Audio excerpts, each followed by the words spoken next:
যাত্রীদের জিম্মি করে বাংলাদেশ রেলওয়ের রানিং স্টাফদের কর্মসূচি দুঃখজনক বলে মন্তব্য করেছেন রেলপথ মন্ত্রণালয়ের উপদেষ্টা মোহাম্মদ ফাউজুল কবির খান। তিনি বলেছেন, এতে সাধারণ মানুষই বেশি ভোগান্তিতে পড়ছেন। মঙ্গলবার সকালে ঢাকা রেলওয়ে স্টেশন পরিদর্শন করে এসব কথা বলেন তিনি। উপদেষ্টা বলেন, স্টাফদের দাবির বিষয়ে আমাদের আলোচনার দরজা সবসময় খোলা আছে। প্রয়োজনে আমরা তাদের সঙ্গে আবারও আলোচনা করব এবং অর্থ বিভাগেও তাদের এই দাবি দেওয়া নিয়ে আলোচনা করব। তিনি বলেন, যাত্রীদের ভোগান্তি যাতে কম হয় সেজন্য এরই মধ্যে গণমাধ্যমে জানিয়ে দিয়েছি। এরপরও কোনো যাত্রী যদি স্টেশনে আসেন, তাদের সুবিধা বিবেচনা করে আমরা বিআরটিসি বাসের ব্যবস্থা করে দিয়েছি, যাতে করে রেলের যে রুটগুলো আছে সেখানে যাত্রীরা যেতে পারেন।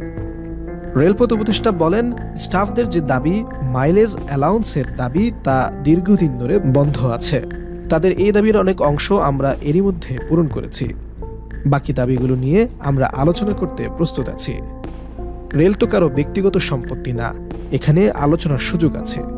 রেল বন্ধের ফলে কিন্তু সরকারের অসুবিধা হচ্ছে না, অসুবিধা সাধারণ যাত্রীদের হচ্ছে। আমরা চাই এর সমাধান দ্রুত হোক, কারণ সামনে ইজতেমা আছে।